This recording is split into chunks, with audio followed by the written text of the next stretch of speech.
Hello à tous, ici Claire Virose et bienvenue dans un nouvel épisode d'Oser la reconversion. Qu'est-ce qu'Oser la reconversion ? C'est le podcast dédié aux reconversions professionnelles à quelque stade qu'elles en soient. Avant de vous laisser avec Edouard, l'invité du jour, quelques mots sur ma formation pour créer sa boutique en ligne. J'ai envie de vous aider à construire une nouvelle vie et vous guide dans cette formation de A à Z pour créer votre e-shop. Je vous explique tout, techniquement, en créant en même temps que vous un e-shop et je vous partage mes conseils pour réaliser vos premières ventes, toutes mes astuces qui ont fonctionné pour ma marque Claire Virose London. Si vous souhaitez vous lancer et oser avec moi, je vous donne rendez-vous sur www.clairevirose.podia.com. Je vous mets le lien dans les notes de l'épisode. La formation est satisfaite ou remboursée, alors aucun risque à part celui de réussir. Aujourd'hui, j'accueille dans Oser la reconversion Edouard Berthelot, photographe mode street style chez Getty Images. Il couvre aujourd'hui toutes les Fashion Week. Vous le connaissez sûrement sur Instagram sous le pseudo Edouard Pic. Après des études d'ingénieur, il décide finalement de s'orienter vers la finance et démarre sa carrière en audit chez KPMG à la Défense. Ambitieux après 5 ans chez KPMG, il décide de travailler dans une start-up et monte les échelons rapidement jusqu'à devenir directeur financier. À côté de sa carrière en finance, Edouard s'est toujours passionné pour l'art. Il a monté un groupe de musique, fait le cours Florent. Il découvre par hasard, un peu avant la trentaine, la photo grâce à sa sœur, l'influenceuse May Berthelot, qui lui demande de la prendre en photo pour son compte Instagram. Il se prend vite au jeu et la photographie régulièrement ainsi que ses copines influenceuses. Il devient rapidement freelance chez Getty Images les week-ends et pendant ses vacances, en même temps que son job de directeur financier. Il mène alors une véritable double vie pendant près de 4 ans. Mais en janvier 2020, il décide de démissionner de son job de directeur financier pour se consacrer à temps plein à son job chez Getty Images. J'avais découvert Edouard grâce au compte Instagram de sa sœur, l'influenceuse May Berthelot. J'avais très envie qu'il nous raconte sa reconversion qui me parle beaucoup, vous en doutez. Dans mon ancienne vie, je travaillais également à la Défense en tant qu'avocate fiscaliste dans un cabinet d'audit voisin. Alors avec Edouard, on a parlé de ses années en audit financier, sa double vie entre finance et photo, ses conseils pour monter un projet alors qu'on est encore salarié, ses anecdotes de Fashion Week, ses conseils pour gravir rapidement les échelons et devenir le meilleur. Mais je ne vous en dis pas plus et laisse place à ma conversation avec Edouard. Bonjour Edouard, bienvenue dans Oser la reconversion, je suis ravie de te recevoir. Merci de m'accueillir. Alors est-ce que tu peux nous dire quel est ton métier actuel ? Alors aujourd'hui, je suis photographe de street style et de mode. Je travaille notamment pour l'agence Getty Images. Ton métier actuel n'a rien à voir avec ton premier métier. Est-ce que tu peux nous parler de tes études et comment tu es arrivé à ton premier métier ? Alors oui, bien sûr. En fait, mon premier métier, je travaillais dans la finance. Donc, si on reprend un peu mon parcours de manière chronologique, donc j'ai un parcours académique assez classique. J'ai fait donc un bac S, une prépa maths sup maths spé, une école d'ingénieur. Donc en matériaux, mécanique des structures et en simulation numérique. Tu vois, tout ce qui est simulation de crash test par ordinateur, etc. Donc effectivement, rien à voir avec avec la photo. À la suite de ce diplôme d'ingénieur que j'ai fait à l'ESEM à Orléans, j'ai fait une formation, 1 an, un master qui s'appelle le master d'administration d'entreprise à l'IAE Paris Panthéon-Sorbonne. Donc c'est un parcours durant lequel j'ai vu plusieurs matières, finance, marketing, stratégie, contrôle de gestion, etc. Et de mémoire, je crois que c'était vers mes 22 ans, voilà, j'ai postulé du coup j'ai postulé en audit. J'ai été pris chez KPMG dans ce qu'on appelle une Big Four en fait. Et j'ai fait 5 ans en audit financier. Donc c'était une vie trépidante durant laquelle j'ai voyagé chaque semaine. Chaque semaine, j'étais dans un pays ou une ville différente. Donc c'était très riche, hein. J'ai fait des missions un peu partout. J'ai été déployé en province, au Nigeria, aux États-Unis, en Espagne, en Angleterre. Parce que du coup, t'allais contrôler la compta dans les entreprises qui étaient partout finalement. C'est ça. En fait, on avait surtout, donc voilà, je travaillais pour KPMG France et j'avais surtout des clients des groupes français. Et donc on allait, alors soit j'allais auditer des filiales étrangères de groupes français, soit j'allais auditer en France des filiales de groupes étrangers. Voilà. Donc Ouais, donc c'est plutôt trépidant comme finalement c'est pas forcément la vision de la finance qu'on a qui est plus bureau, routine, métro, boulot, dodo. Non, là c'était plutôt varié quand même. Donc ça te plaisait ce ouais, job ? oui, beaucoup. C'est enrichissant. Tu vois différentes cultures, même différentes cultures d'entreprise. C'est-à-dire que chaque semaine, tu vas dans une société différente. tu vas voir des équipes différentes, tu vois une stratégie différente, et donc tu t'ennuies jamais en fait, parce que tu dois te réadapter, tu dois te renouveler chaque semaine. Chaque client est complètement différent, tu vois. Et comment tu avais choisi ce métier? Est-ce que c'est tes parents? Ça te venait d'où? Le métier d'auditeur financier? Ouais, enfin de la finance, quoi. Non, alors pour être très honnête, alors à la base, alors si on reprend vraiment l'origine de tous mes souhaits, si tu veux, quand j'étais en train de passer le bac, moi ce que je voulais c'était faire une école de cinéma. Donc voilà quoi. Après j'ai vite compris effectivement, mais j'ai une éducation assez sérieuse, grâce à laquelle j'ai eu, enfin ma sœur et moi d'ailleurs, on a eu une ambition, tu vois. Et très vite, durant mon parcours d'ingénieur, j'ai voulu, moi, mon plan, si tu veux, mon plan initial, c'était quand j'étais en école d'ingé, de devenir ingénieur dans l'industrie automobile, et je voulais vraiment concevoir des pièces, être dans un bureau d'études, et voilà quoi, enfin contribuer en tout cas à la construction et au développement des voitures de demain. C'était mon but à la base. Ensuite, moi si tu veux, j'avais entendu parler de cette formation à l'IAE Paris, donc qui est comme je te l'ai dit, qui est une formation pluridisciplinaire. Et, du coup, durant ce cursus, je m'étais dit, voilà, il y a probablement d'autres choses, d'autres services. Je me suis ouvert à d'autres choses. Mais mon but à la base sur cette formation-là, c'était de devenir en fait pas de devenir, mais d'avoir en tout cas un minima dans mon cursus la formation nécessaire pour plus tard, dans mon bureau d'études, prétendre à devenir un manager d'équipe, sans plus de prétention, tu vois. C'était ça le but. Maintenant, après, voilà, t'as 22 ans, la défense, ça fait rêver, t'as envie d'avoir un costume cravate, enfin, tu vois, voilà, tout ça. Et voilà, j'ai postulé en Big, j'ai postulé chez KPMG, j'ai été pris. Ce qu'il faut savoir, c'est que chez KPMG ou dans les grands cabinets, dans tous les grands cabinets d'audit, ce qu'ils visent en particulier, ce n'est pas une compétence comptable initiale, c'est surtout un potentiel d'apprentissage. Voilà. Donc c'était, si tu veux, comment dirais-je, c'est par la force des choses en fait que je suis rentré dedans. C'est tout. Et le cinéma, ça te venait d'où? T'as toujours été créatif?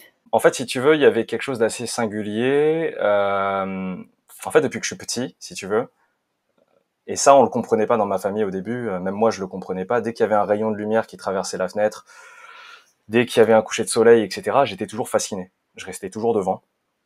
Et bon, c'était un peu original, quoi. C'était marrant. Même moi, ça me faisait marrer. Mais il y avait toujours ce truc dès que je voyais, je sais pas moi. Mais ça fait très bizarre de raconter comme ça, tu vois. Mais dès que, je sais pas moi, on faisait les courses avec ma petite sœur à l'époque et mes parents.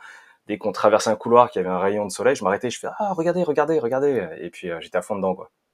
Ouais, fasciné par la lumière, quoi. Exactement, quoi.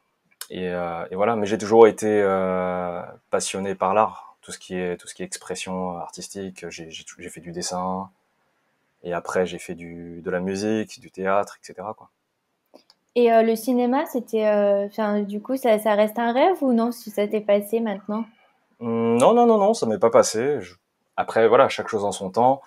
Euh, Si tu veux, j'avais pas prévu il y a 5 ans de devenir photographe professionnel. Donc, Ouais. je laisse le destin, je provoque le destin et je le laisse aussi m'accompagner. Oui, j'avais vu une citation que j'avais parlé dans un ancien épisode, c'était le destin, que le destin n'est fait que pour les esprits préparés. Donc en fait, tu crois au destin, mais en même temps, il faut être prêt à l'accueillir. Donc c'est Oui, ça. je pense que la chance, ça se provoque. Tu vois, j'avais une manager en audit qui me disait, la chance est un skill.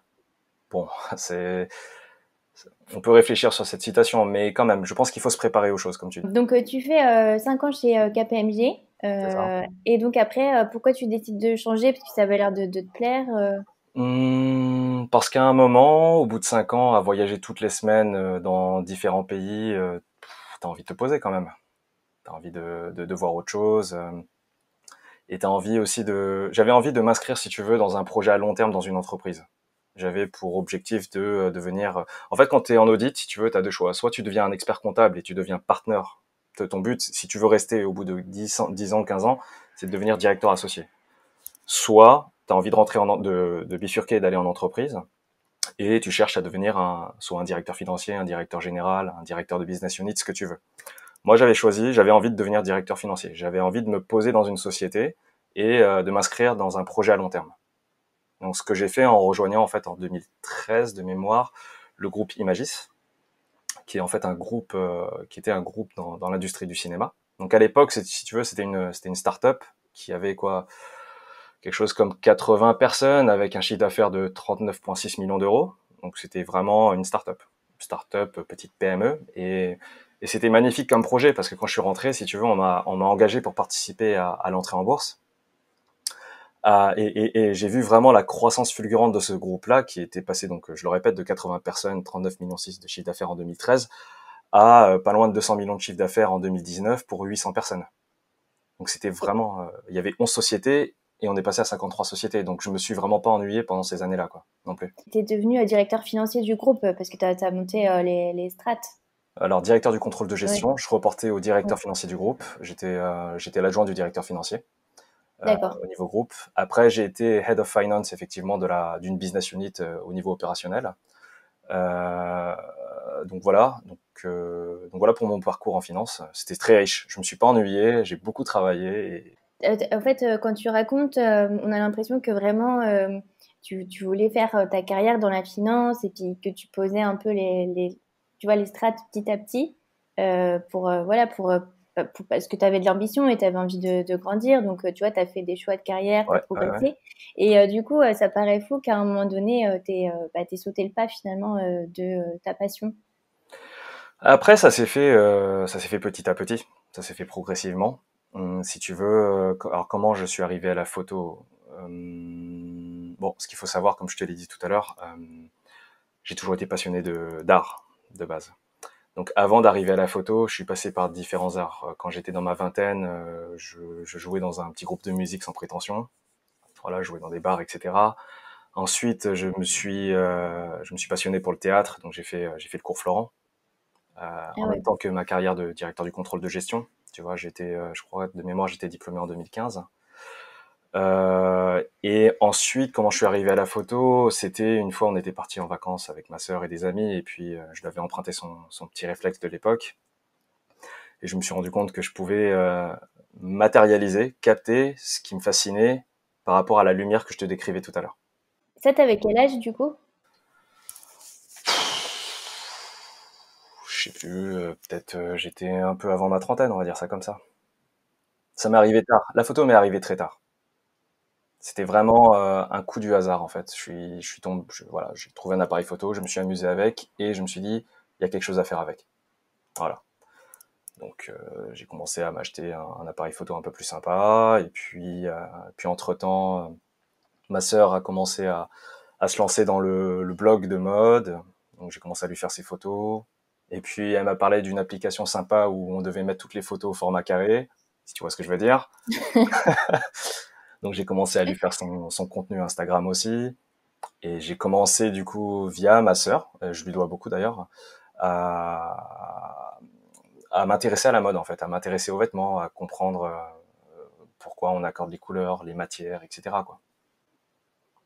Et c'est incroyable parce que du coup, je savais pas que vous étiez autant liés. Euh, et, euh, et donc, comment ça s'est fait? Au début, tu la photographies juste elle, Ouais. et puis comment tu passes après à photographier plus de monde? Enfin, qu'est-ce qui se passe? Mais par la force des choses, après, je me dis que c'est sympa. Alors, si tu veux, à l'époque, quand tu te remets dans le contexte de l'époque, moi, donc, je suis directeur du contrôle de G, et mon but, c'est de devenir vraiment le numéro un finance d'un groupe, d'accord? Donc, c'est mon ambition. Si tu veux, Instagram, à l'époque, ça m'intéresse pas du tout. Je sais pas ce que c'est, j'ai pas spécialement envie de savoir d'ailleurs davantage. La photo, c'est juste un hobby, et je suis très content de faire les photos de l'anniversaire de ma sœur et de mes copains, et voilà, ça s'arrête là. Mais après, bon, à un moment, petit à petit, je me suis dit pourquoi pas. Je me suis créé mon propre compte et du bouche à oreille, en faisant les photos de ma sœur, en prenant des photos aussi de ses amis qui s'habillaient bien.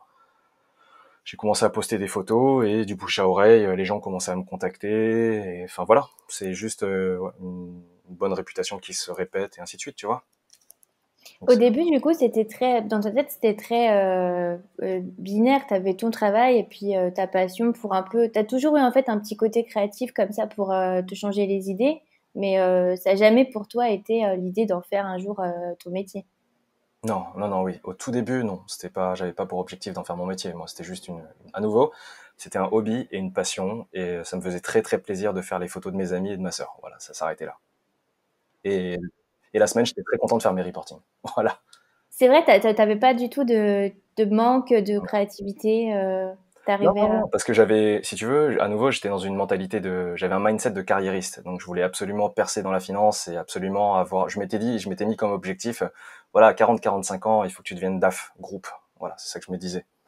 Donc, j'avais mes objectifs, je travaillais dur pour y arriver, j'étais très content, j'étais reconnu dans mon travail. Et d'ailleurs, je salue mon mentor Jean-Marie Dura, s'il voit un jour ce podcast. Voilà.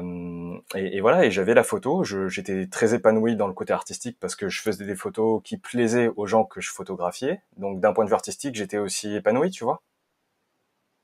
Et alors, comment ça se passe, comment ça La s'accélère bascule, comment ça s'accélère? Alors, qu'est-ce qui se passe? Très intéressant. Alors ça s'est pas fait, la bascule s'est pas faite comme ça du jour au lendemain où je me suis dit tiens, je deviens photographe, on y va, c'est fini, merci les gars, c'était sympa. Ça s'est pas passé comme ça. Il se trouve que j'ai postulé donc chez Getty Images, donc j'ai passé mes entretiens et, et j'ai été pris. Donc là, si tu veux, quand j'ai été pris, c'était vraiment le plus beau jour de ma vie, quoi, parce que Getty Images, c'est vraiment le numéro un de la photo. C'est le plus grand groupe de photos au monde. Donc c'est un honneur et un privilège d'être chez eux. Donc à ce moment-là, j'ai été pris pour, si tu veux, ils étaient intéressés par mes photos de street style, justement, que je faisais avec ma sœur, avec ses amis, avec mes amis. Et d'ailleurs, je fais une parenthèse, pourquoi je me suis spécialisé dans le street style, c'est tout simplement parce qu'au début, donc maintenant que tu connais le contexte, donc j'avais un métier à côté, clairement, je n'avais pas de studio photo et j'avais pas de quoi m'équiper, mettre un flash et puis des fonds dans tous les sens, tu vois. Donc le seul endroit où je pouvais m'exprimer en photographie, c'était dans la rue. Ça fait sens quand je dis ça. Donc j'ai développé quelque part une expertise et beaucoup de compétences dans la photo de rue en me débrouillant avec la lumière du soleil. C'est comme ça que je me suis fait mon style. Et donc c'est pour ce style que j'étais engagé chez Getty Images dans un premier temps. Et juste pour revenir, parce que j'avais vu en suivant donc sur l'Instagram de ta sœur que au début tu prenais tes vacances et t'allais faire des photos. Pendant un temps, t'as essayé, tu faisais que ça, quoi. Tu travaillais ou tu faisais ta passion. Mm. Oui, alors au tout début, quand j'ai commencé avec Getty Images, si tu veux, moi j'étais très transparent. J'avais dit que effectivement j'avais un métier à côté. Et le deal, c'était en revanche que j'utilise le maximum de mon temps libre et de mes congés payés pour leur apporter du contenu. C'est normal. Donc, dès qu'il y avait une Fashion Week, je posais mes congés. Voilà, c'était comme ça. Donc là, c'était un peu pendant quelques années, ça a été un peu la phase touchy dans le sens où il fallait que je vois avec ma hiérarchie, que je vois avec mes plannings de reporting financier, avec les communications boursières, etc., pour voir à quel moment je pouvais poser des jours ou même m'engager à travailler pendant mes congés pour faire continuer à tourner à la maison, comme on dit, et coordonner mes équipes, tu vois. Et t'as eu double vie, quoi. Donc j'ai vraiment eu une double vie, oui. Il y a eu des moments où, alors clairement oui, pendant quelques années, tous mes congés payés, tous mes RTT sont passés en fait dans les Fashion Week. Et je jouais aussi avec les week-ends parce que les Fashion Week se passaient aussi pendant les samedis et les dimanches pour faire un maximum possible de journées de Fashion Week. Voilà. Ah d'accord, ok. Je posais la question parce que je pensais que c'était avant Getty Images, mais du coup non. Alors, et comment ça t'est venu Getty Images? Comment tu t'es dit, bon bah je m'amuse, mais finalement je vais postuler pour voir. Sur la recommandation de ma sœur, de beaucoup d'amis, voilà, il y a un moment où, si tu veux, beaucoup de gens autour de moi me disaient lance-toi, Edouard, parce que nous pensons que tu as une compétence et que tu devrais tenter. Donc je me suis dit pourquoi pas, allons-y. Qui ne tente rien n'a rien et la chance sourit aux audacieux. Et puis là, du coup, c'est aussi comme tu es ambitieux, carriériste, bah là c'est le dream, donc finalement tu te reconnais là-dedans. Oui, complètement. Donc au début, d'ailleurs, attends, je fais une parenthèse, mais quelque part, c'est un peu comme quand j'étais ingénieur. Si tu veux, c'est un peu le même mindset. J'étais ingénieur, j'étais parti pour devenir en fait un ingénieur en bureau d'études dans l'industrie automobile ou je ne sais quoi, mais en tout cas faire des études mécaniques, calcul de contraintes mécaniques et thermiques. Bref, j'en passe des détails. Et je me suis dit, j'aimerais bosser à un moment vers mes 21-22 ans. Je me suis dit, j'aimerais travailler à la défense et puis connaître ce monde de la finance d'entreprise. Donc, je tente ma chance, je jette ma bouteille à l'eau et enfin, en tout cas, je postule et je passe mes entretiens. Donc, faut tenter. En fait, il faut tenter. Tu te jettes à l'eau. Même à l'époque où je voulais travailler en finance, si tu veux, Même mes parents, mes amis me disaient, mais t'es un fou furieux.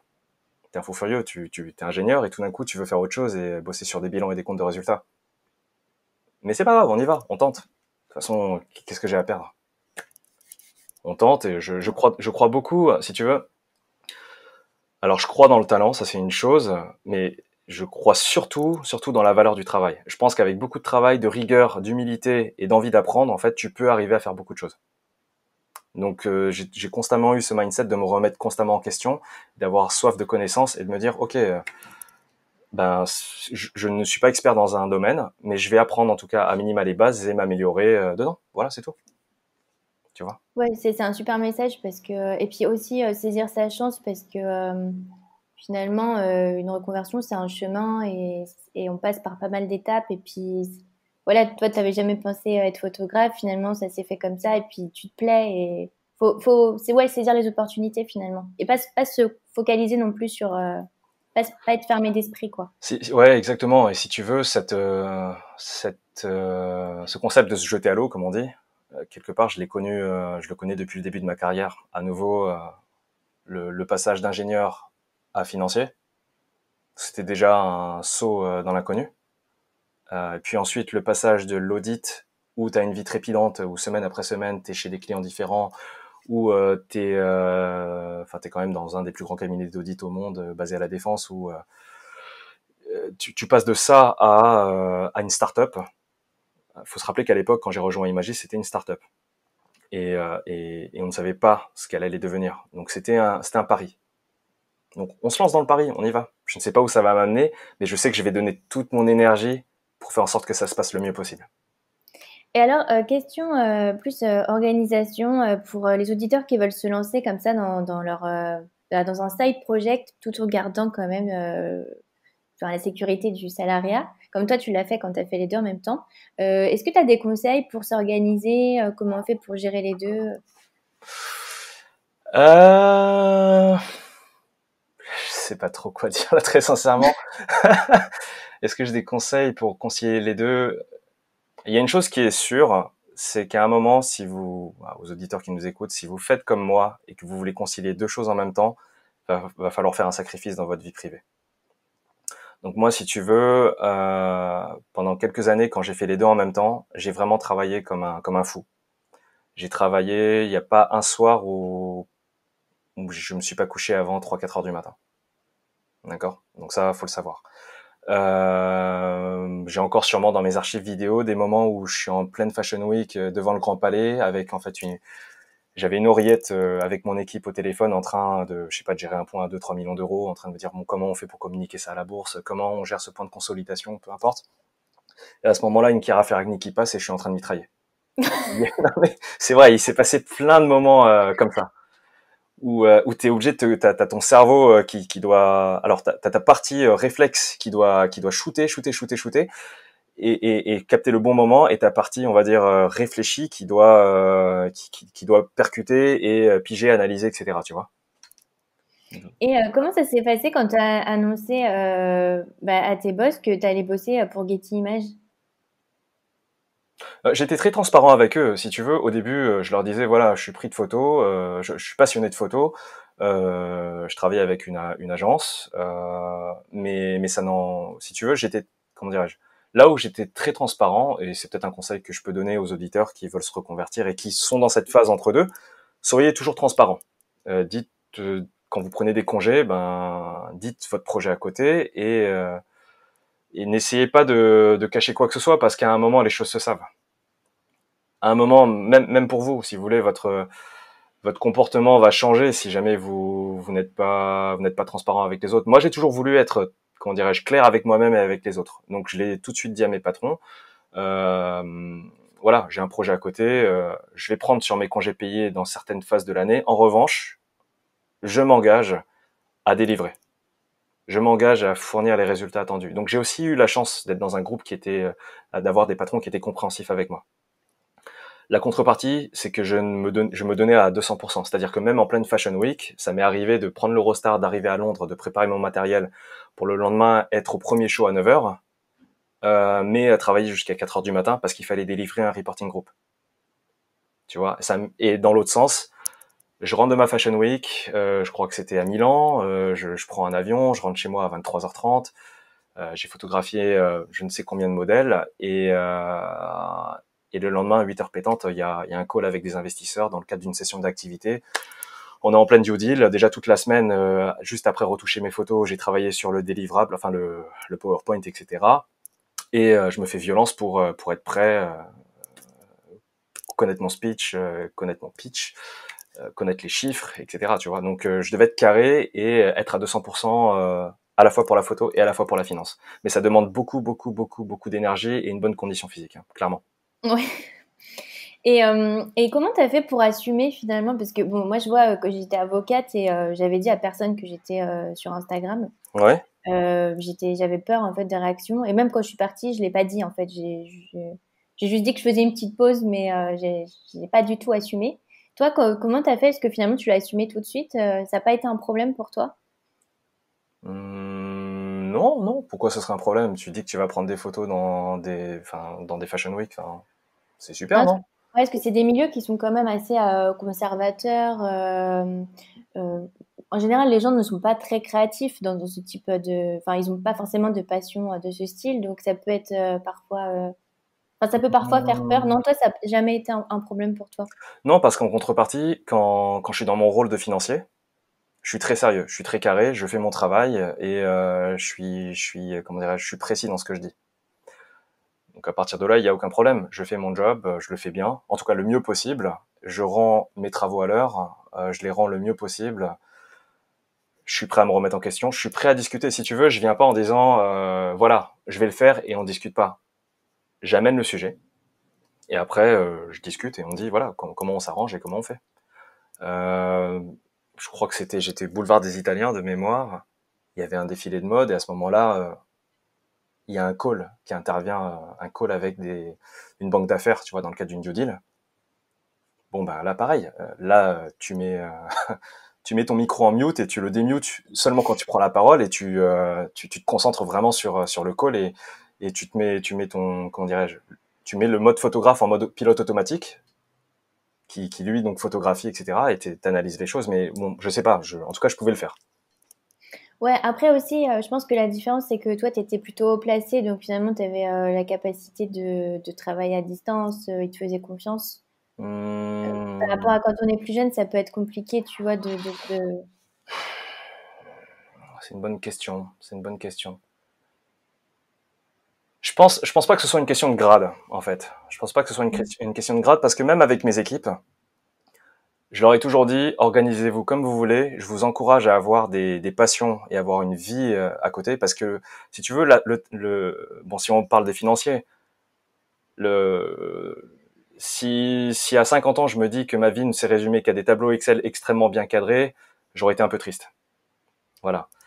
Donc j'ai toujours encouragé mes équipes à faire des choses à côté, à être créatif, à faire, si c'est du sport, fais du sport, si tu as envie de faire de la peinture, fais de la peinture.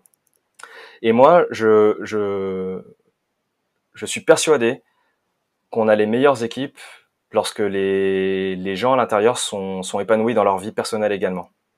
Quand ils sont un peu créatifs, quelque part cette créativité et cette ouverture d'esprit se traduit aussi en entreprise. Voilà. Ils trouvent des solutions plus rapidement, ils sont plus ouverts au dialogue. Il y a d'autres choses, les échanges sont beaucoup plus riches. Donc moi, c'est une culture d'entreprise que j'ai toujours mise dans mes équipes aussi. ouais, la notion d'équilibre finalement. Et donc, toi, comment t'as fait le switch? Comment t'as décidé de te dédier full-time parce que donc c'est arrivé, c'est plutôt récent, ça va faire bientôt un an, c'est ça? C'était C'est ça, c'est ça, c'est ça, janvier c'est ça. 2020? Non, alors ce qui s'est passé, ça s'est fait, si tu veux, petit à petit. Au début, j'ai commencé par des morceaux de Fashion Week à Paris, le week-end, prendre un petit vendredi, un lundi, tu vois, comme ça te fait 4 jours au lieu de 2, tu vois ce que je veux dire. Après, petit à petit, je me suis organisé, j'ai revu mes plannings et après, j'ai réussi à me faire une Fashion Week en entier à Paris. Et puis, tu te rends compte que ça te plaît vraiment beaucoup. Donc, tu demandes à faire Londres, puis Milan. Et à un moment, voilà, le bon travail appelle un autre. Et il y a un moment où donc j'ai eu vraiment la chance et l'honneur d'être reconnu progressivement par mes équipes, par les équipes de management de Getty.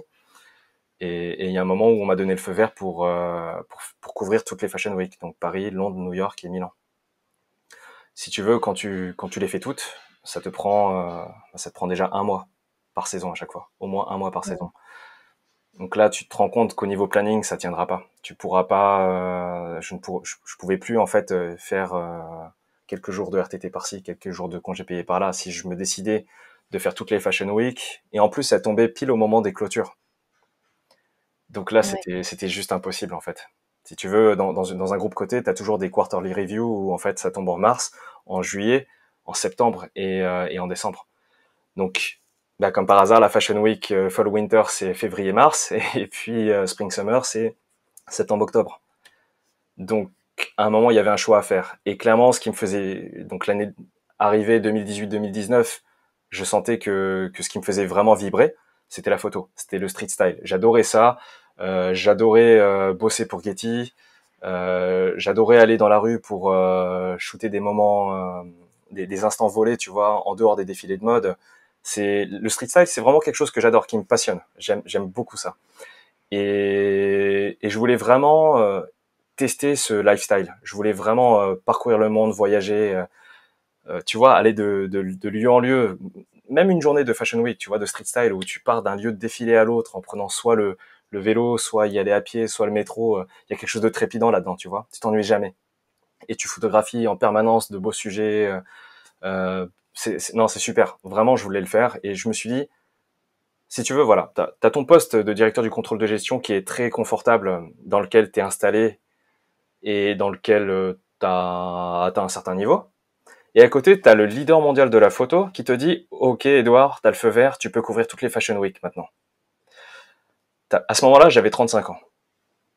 Et je me dis, bon, alors je te cache pas que j'ai longuement parlé avec ma mère, avec ma sœur, qui sont mes deux plus grandes référentes d'ailleurs, les femmes de ma vie, et voilà. Donc ça, je le dis si jamais elles écoutent ce podcast. Voilà, mais je t'aime et je te salue, et maman aussi.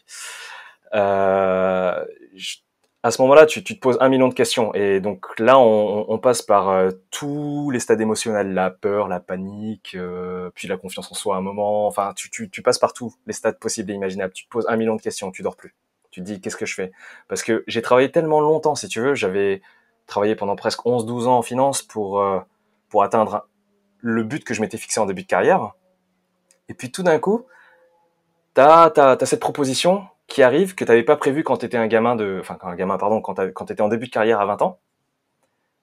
Et tu dis, qu'est-ce que je fais? Est-ce que je continue à poursuivre ma lancée et je reste dans mon CDI et je deviendrai directeur financier, ou alors est-ce que je saisis cette chance? Et clairement, à 35 ans, si tu veux, voilà, bosser en finance, faire des tableaux Excel, faire des reporting, analyser des business plans, je sais pas moi, des IFRS, revoir des impairment tests, tout ça, je sais faire. Et je saurais encore le faire, ça se perd pas. Mais par contre, parcourir le monde, faire toutes les Fashion Week du monde pour la plus grande agence de photos au monde, ça se représentera pas 2 fois dans ta vie. Donc, ok, on se jette à l'eau, on y va. Voilà comment ça s'est passé. Tu t'es dit que peut-être tu pourrais retourner finalement.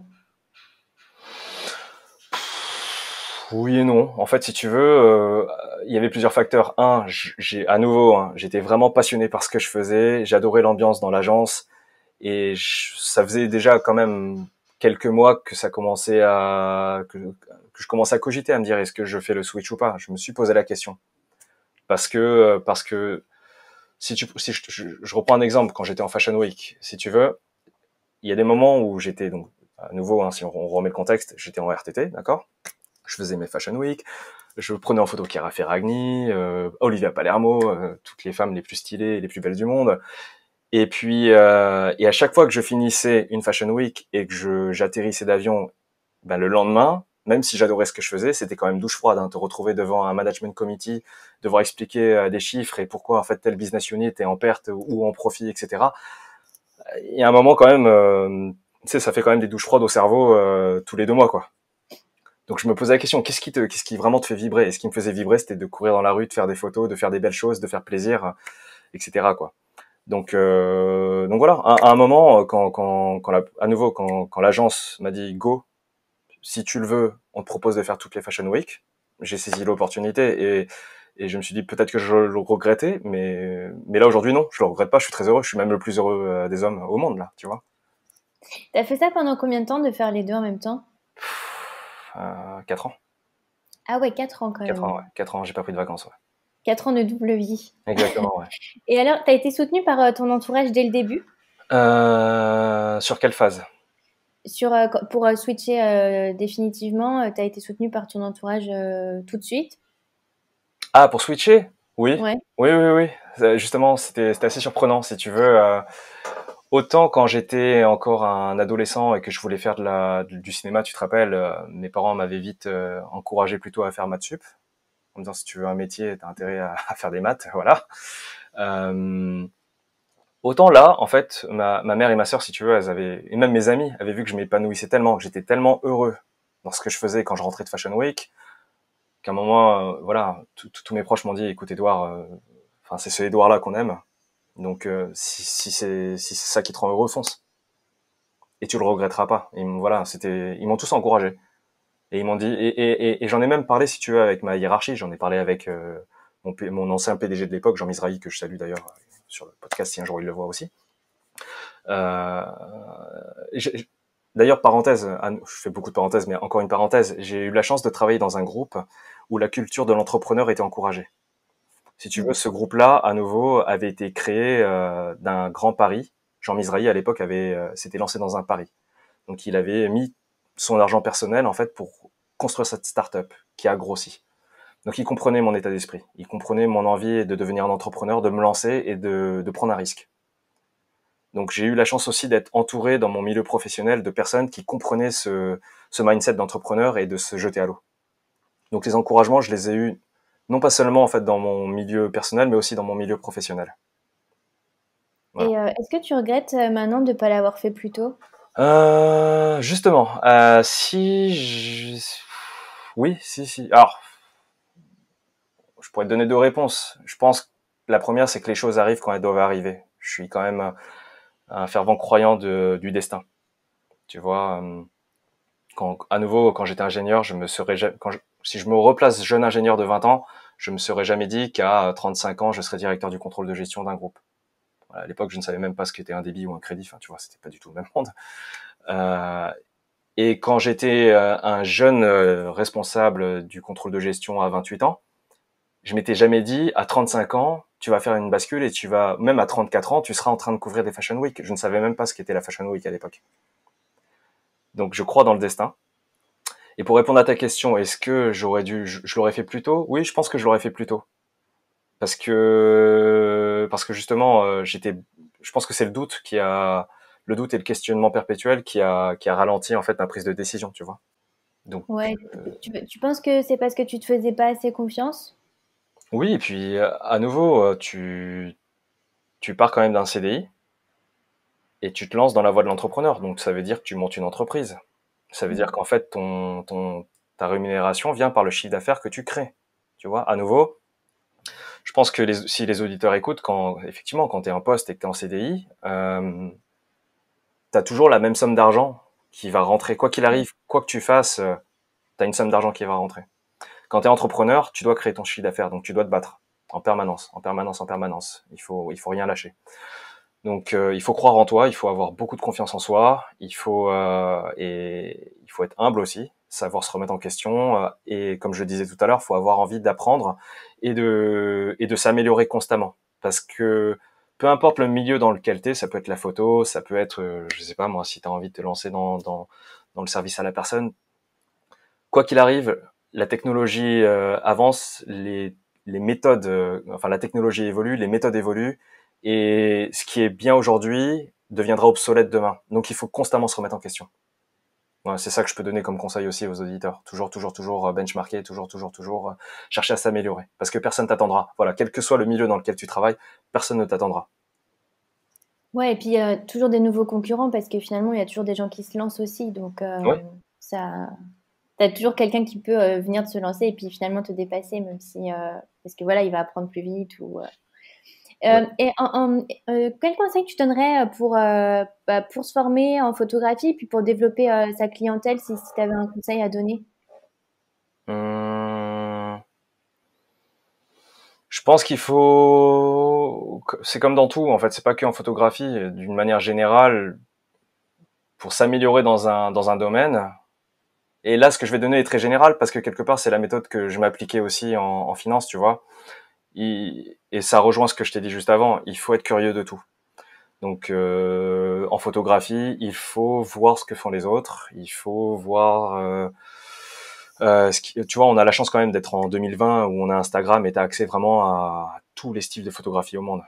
T'as accès vraiment à une base de données qui est immense. Tu peux t'enrichir quoi qu'il arrive. Tu peux t'inspirer de la terre entière en fait aujourd'hui. T'as même des tutoriels sur YouTube. T'as tout en fait aujourd'hui. T'as tout à portée de main.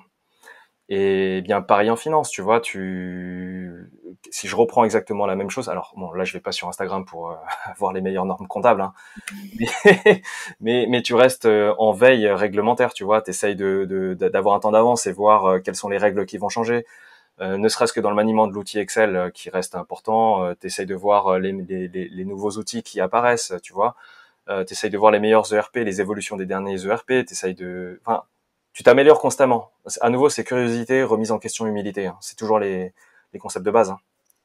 Ouais, c'est un super conseil. Et sur une note plus légère, est-ce que tu peux nous raconter une anecdote de Fashion Week Alors oui, il y avait une anecdote. Alors, une anecdote marrante. Si. Il y avait. Alors, je crois que c'était à la sortie du défilé Dior Homme un été. Alors donc à ce moment-là, il y avait donc cet acteur connu français qui s'appelle Pierre Ninet, qui sort. Donc là, toutes ces fans, ah, Pierre, tous les photographes, ah, Pierre, ah. Et puis moi j'arrive, donc je crois que j'arrive en dernier à ce moment-là parce que justement, en fait, en Fashion Week, t'as différents styles de photographes. T'as ceux qui sont vraiment à la barrière, qui photographient les célébrités, et t'as les autres qui font du street style, donc comme moi. Donc je crois que j'avais vu au bout de la rue en fait Pierre Ninet qui sortait, donc là je tape un plus gros sprint de ma vie. Voilà, j'aurais peut-être pu gagner une médaille olympique, je plaisante. Je rigole. Et donc là, il arrive, donc il y a toute la foule, il entend personne, puisque tout le monde lui crie dessus, tu vois. Et là, je me rappelle qu'il a fait aussi le cours Florent. Donc je commence à crier tous les noms de professeurs qui me passent par la tête. Ah, pour Cédric Prévost, pour le cours Florent, Pierre, un regard. Et là, il tourne sa tête. Donc là, t'as tout le monde qui rigole autour de moi. J'ai quand même mon portrait, il rentre dans la voiture, dans sa berline, dans sa voiture, et il s'en va. Mais j'ai eu ma photo. Mais donc voilà, c'était une bonne crise de fou rire à ce moment-là, quoi. Ouais, c'est marrant, mais t'es prêt à tout pour avoir la bonne photo, quoi. Ouais, non, mais c'était marrant. Voilà, c'était une bonne boutade. Pareil pour c'était pareil à nouveau, c'était Dior. Je crois que c'était en septembre 2019 de mémoire. Donc il y a je sais pas si tu connais la série Stranger Things. Donc bon, voilà, il y a deux personnages qui arrivent, enfin deux acteurs qui jouent deux personnages de la série qui arrivent au photocall. Et donc là, pareil, tout le monde qui crie ah photo, look here, blablabla. Et moi, qu'est-ce qui me prend? Je commence à crier leur nom de personnage. Et là forcément, en fait, tu vois, il y a un mot il y a des mots qui sortent, qui sont complètement différents de tous les mots qu'ils entendent, tu vois, dans l'ensemble. Donc là, ils tournent leur tête vers moi, et donc j'ai ma photo. Mais j'ai eu droit à une grimace de l'actrice parce qu'elle m'a regardé genre comment tu m'appelles toi? Tu connais pas mon prénom? Ah si, mais il fallait que je l'interpelle quoi. Donc voilà. Et ça ressemble à quoi ton quotidien aujourd'hui? Aujourd'hui, mon quotidien, j'ai pas mal de shooting en fait, donc je prends rendez-vous avec des modèles, des blogueuses, et puis voilà, on fait des shoots. Rien de spécial. J'édite mes photos. Enfin, j'aime ma vie, je fais du sport. Et j'ai du temps pour moi. Ça te manque pas du coup ta vie d'avant? Je pense que est-ce qu'elle me manque ou pas non, je suis très heureux. Aujourd'hui, je suis très heureux dans ma vie, mais je veux pas qu'il y ait je veux dire, dans l'expression ça te manque pas, je veux pas qu'il y ait de côté négatif, dans le sens où j'étais très heureux dans ma vie d'avant, je suis très heureux dans ma vie aujourd'hui, et si c'était à refaire, je le referais. Tu vois? C'est chaque chose en son temps, en fait. Il y a un moment pour tout. Il y a eu un moment pour l'ambition, enfin pour l'ambition. Il y a eu un moment pour les tableaux, pour les business plans, et il y a un moment maintenant où je me mets à fond dans la photo et dans la vidéo. Mais là, je suis à fond dans ma vie. Enfin, tu te rends compte. Enfin, là, honnêtement, je vis un rêve, hein, pour être très honnête avec toi. Enfin, aujourd'hui, je gagne ma vie en faisant ce que j'aime, ma passion. C'est-à-dire que même quand je pars faire un reportage et que je me balade dans Paris pour trouver un bon sujet, faire une belle photo de Paris, ben quand même, c'est un privilège aujourd'hui d'être payé pour faire quelque chose qui te fait vibrer quand même. Ouais, c'est clair. Et ce qui était ma passion est devenu en même temps mon travail. Et à côté, je dégage plus de temps pour faire d'autres choses qui me passionnent à côté, c'est-à-dire plus de sport. Ouais, finalement, tu as fait le switch où tu Tu as vois? une nouvelle. Ouais, ouais. Je Donc, vois ce que tu veux dire. j'ai plus de temps pour du sport. Bon, j'aime un peu jouer aux jeux vidéo aussi, donc j'ai plus de temps pour ressortir ma PlayStation 4 qui a pris la poussière entre-temps. Enfin, je retrouve des choses, des petits plaisirs de la vie que je connaissais pas. Je reprends le temps aussi de... Tu vois, dans mes 4 ans, là où j'ai eu une vie vraiment intense, je prenais plus le temps de petit déjeuner. Bon, bah là, je me rappelle maintenant, je redécouvre ce que c'est de prendre un croissant le matin. Et est-ce que tu as eu des réactions, parce que du coup, tu dis que tu as été beaucoup soutenue. Est-ce que tu as eu des réactions où les gens comprenaient moins dans le Hum, milieu professionnel ou... Non, parce qu'à nouveau, tu vois, j'étais transparent depuis le début. Ça faisait longtemps que les gens savaient ce que je faisais, ça faisait longtemps que les gens voyaient. J'ai même eu des collègues qui m'ont encouragé, si tu veux, à faire le switch un jour ou l'autre, tu vois. Ouais, c'est une progression finalement. En fait, t'as une progression dans ta tête, mais aussi les gens ont suivi, donc il n'y a pas eu Il n'y a pas eu de de... choc, non? Ouais, voilà. Non, non, non, non, non, non. Même pour moi, c'était pas brutal en soi. Tu vois, c'est une réflexion qui s'est faite jour après jour, pierre après pierre, et ainsi de suite, tu vois. Et le jour où il fallait prendre la décision de faire toutes les Fashion Week, c'est-à-dire de m'occuper 6 mois par an. Bon, là, il y a le Covid, donc c'est un peu, voilà. Mais, bah, j'ai fait le choix, c'est tout. Pas de regret. Non, au contraire, je suis très heureux. Et si tu pouvais revenir en arrière, quel conseil te donnerais-tu? Hum, Ça rejoint un peu ce que tu m'avais dit tout à l'heure. Je serais parti peut-être un an plus tôt. Voilà. Je pense qu'il y avait une année supplémentaire de réflexion qui n'était pas nécessaire en soi. Je pense. Et pourquoi? Pour t'éviter la fatigue Non, non, parce que je pense que j'étais prêt en fait. Je pense Ouais. que j'étais prêt à le faire. J'étais prêt à faire le grand saut, mais j'ai attendu un an de plus. Voilà. Je pense que j'aurais pu le faire plus tôt, tu vois. Ouais, donc le conseil, ça serait peut-être se faire confiance. Finalement, si on le sent, il faut le faire, pas Oui. forcément attendre. Alors à nouveau, j'imagine que c'est ce qui peut intéresser tes auditeurs. Quels sont les conseils que je peux donner avant de se lancer? Déjà, ayez une vision précise de ce que vous voulez faire. Moi, je me suis pas dit, je vais être photographe et je vais me lancer. Parce que photographe, c'est vaste, hein. Il y a photographe animalier, photographe de Ouais. mode, photographe de Mariage. mariage. Ouais. Il y a plusieurs, comment dirais-je, spécialisations, tu vois.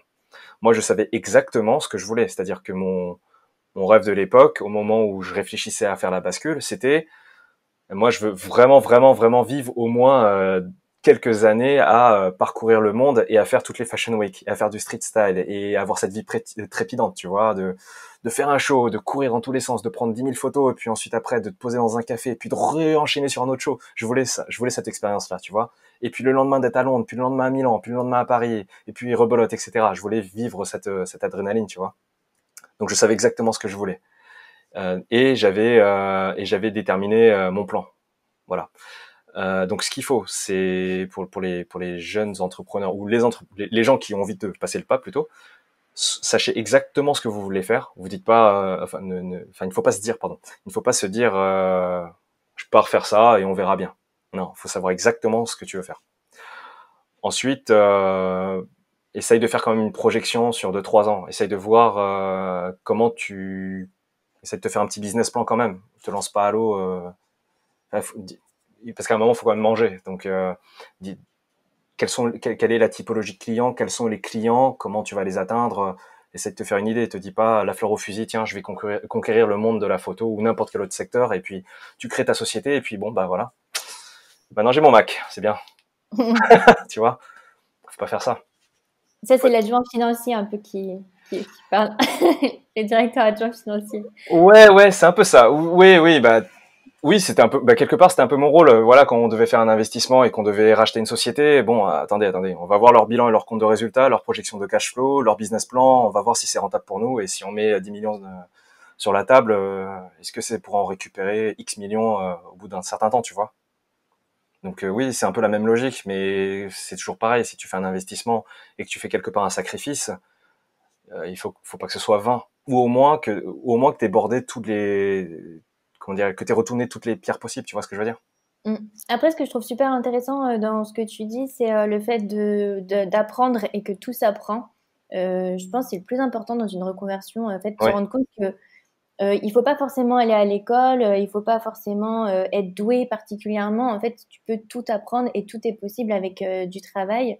Donc, savoir ce que tu veux faire précisément, oui, je suis d'accord, mais dans le sens où il faut justement pour savoir, bah déjà écouter ce podcast, faire des lectures, regarder des formations. Finalement, c'est se donner les moyens de savoir aussi.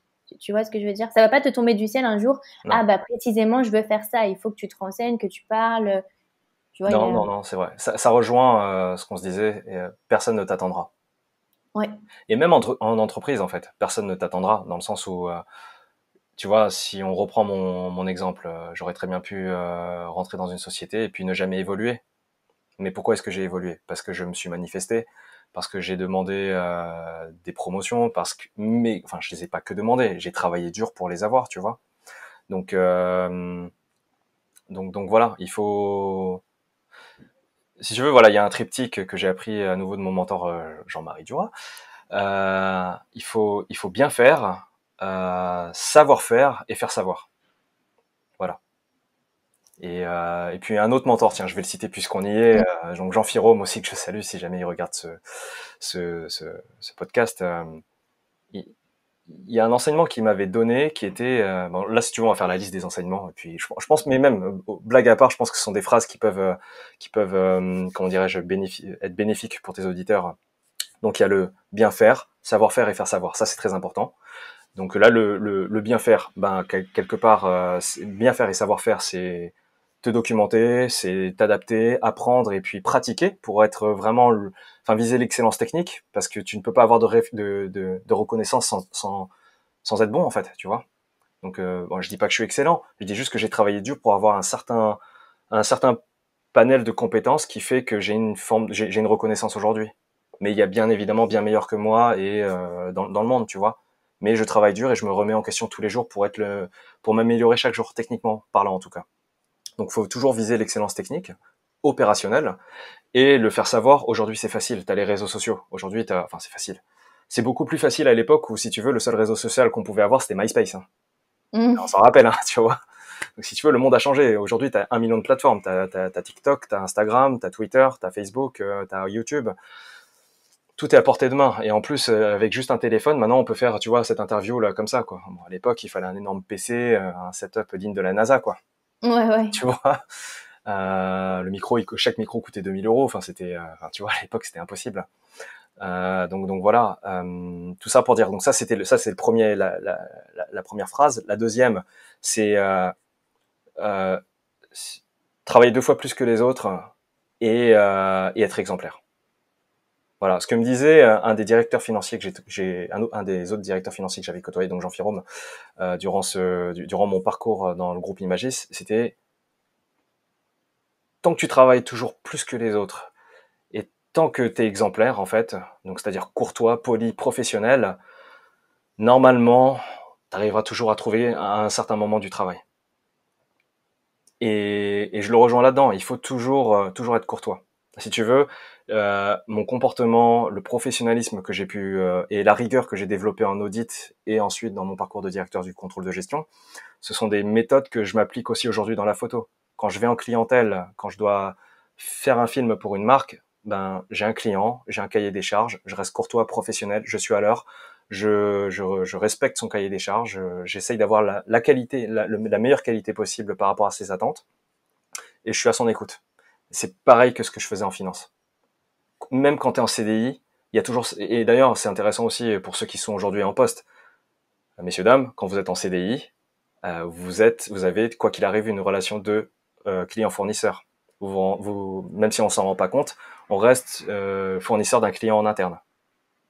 Donc il faut toujours être pro. Donc il y a ça. Et la dernière phrase qui me guide aussi tous les jours, c'est que l'important c'est de durer. Personne t'attendra. À nouveau, cette phrase-là, je pense c'est une des plus importantes. L'important c'est de durer, personne ne t'attendra. Voilà. Alors, comment tu fais pour durer? C'est quoi ton conseil? Pour durer, si tu veux, pour durer, c'est quelque part, c'est un peu la conséquence directe de ce que j'ai dit avant. Pour durer, il faut être professionnel, il faut qu'il y ait il faut avoir il faut développer une bonne réputation. Et pour avoir une bonne réputation, il faut être courtois, gentil, généreux, pro, ponctuel, et fournir la meilleure qualité possible. Tout le temps. Il faut être exigeant. Je suis très exigeant envers moi-même, plus envers moi-même qu'avec les autres. Donc j'ai toujours visé, ça fait un peu genre ayatollah quoi. Mais c'est vrai en fait. Tu vois, t'es obligé de travailler dur pour obtenir quelque chose. Non, c'est génial, je trouve, de montrer que finalement, c'est des qualités qui s'appliquent dans tous les domaines, même dans des métiers où on se dit, ah, un photographe, il a une vie un peu bohème. Tu vois ce que je veux dire? Alors qu'en fait, non, finalement, c'est des qualités, des exigences qui s'appliquent partout et c'est important de les développer parce qu'après, tu peux faire ce que tu veux finalement. Alors, dernière question, c'est toujours la dernière question que je pose à la fin de l'épisode. C'est quoi une reconversion réussie pour toi? Une reconversion réussie, qu'est-ce que c'est? Alors déjà, si tu te réveilles le matin et que tu es heureux de faire ce que tu fais, c'est déjà réussi. Voilà. Si tu te sens bien, si t'arrives à en vivre, alors bon, il y a plusieurs aspects. Il y a l'aspect, si tu veux, psychologique, émotionnel. Si tous les jours où tu vas faire ton travail, tu te sens heureux et épanoui dans ce que tu fais, cette partie-là, elle est réussie. Et si en plus tu arrives à générer suffisamment de trésorerie pour en vivre, et là c'est parfait. C'est parfait. Et après, voilà, tu développes ton affaire comme n'importe quel patron d'entreprise ou entrepreneur qui développera son affaire. Mais si déjà tu arrives à en vivre et que tu es heureux et épanoui, déjà c'est super. Merci beaucoup Edouard, franchement j'ai été ravie de parler de ta reconversion qui est franchement atypique et puis qui nous a fait voyager. Donc merci beaucoup, je mettrai tous les détails dans les notes de l'épisode, ton Instagram, tout ça. Yes, ça marche, merci beaucoup. Et voilà, fini pour aujourd'hui. J'espère que l'épisode vous a plu. Si vous souhaitez prolonger la discussion, vous pouvez rejoindre le groupe privé Facebook du podcast. Je vous mets le lien dans les notes de l'épisode. Si vous cherchez toutes les notes avec les références de l'épisode, allez dans le détail du podcast. Aussi, si vous souhaitez retrouver ma formation pour créer votre boutique en ligne, rendez-vous sur www.clairvirose.podia.com. Si vous souhaitez me contacter, me poser des questions, n'hésitez pas à le faire sur Instagram ou YouTube sous le pseudo Clairvirose. Dernière chose, un truc qui compte énormément pour moi. Si vous avez aimé cet épisode, n'hésitez pas à en parler autour de vous ou à le partager sur les réseaux sociaux. C'est ce qui permet de donner le plus de visibilité à ce podcast et d'aider un plus grand nombre.